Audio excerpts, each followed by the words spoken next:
बनवणार आहे बेसन, ज्याला झुणका पण म्हणतात, ठीक आहे, मराठीमध्ये, आणि साध्या सोप्या भाषेत बेसन बोलतात.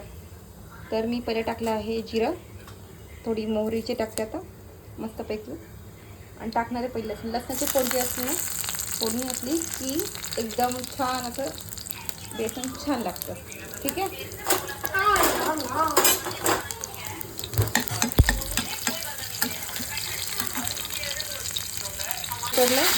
टाकलं कढीपत्ता, आणि आता टाकते मिरच्या. तेल खूपच तापलं, गॅस जरा बारीक करते. मस्त फोडणी तडतडली. आता टाकून घेते कांदा.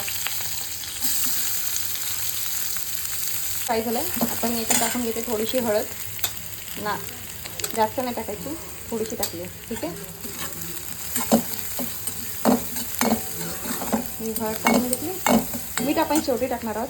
आणि मी हे बेसनाचं पीठ आणि पाणी एकत्र करून घेतलं, जे मी आता थोडं थोडं सोडणार आहे. मला बेसन आणि भात खायला जाम आवडतो. हे साधंचं बेसन आहे, आणि जो प्रॉपर झुणका असतो तो थोडा वेगळा असतो. ठीक आहे. आता हे एकत्र करायचं आणि आता शिजून द्यायचं याला थोडा वेळ, आणि वरतून टाकायची कोथिंबीर. ठीक आहे. या बेसनाच्या गाठी अशा दिसल्या नाही पाहिजे, यांना असं तव्याने दाबायचं.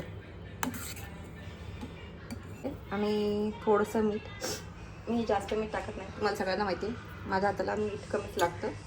कारण का मला ना, मी एकदाच खारट खाल्ले, त्याच्यानंतर ना मी खूप विचार करून मीठ टाकते, आणि मी माझ्या हिशोबाने याच्यात पाणी टाकले. आता हे थोडं शिजलं ना की थोडं अजून घट्ट होईल. ठीक आहे. आणि मग मी याच्यात टाकणार आहे कोथिंबीर. बुडबुडे यायला लागले की समजायचं बेसन शिजलं आहे. ओके. आणि वरतून अशी मस्त हिरवीगार कोथिंबीर घालायची. स्वस्त असेल तर जास्त घाला, महाग असेल तर कमी घाला. ठीक आहे. Depends on your situation guys. पूर्ण बेसन माझं मस्त असं छान पिवळं आणि हिरवं दिसतंय बघा. याला आम्ही बेसनच म्हणतो पुण्याकडच्या भाषेत. ओके.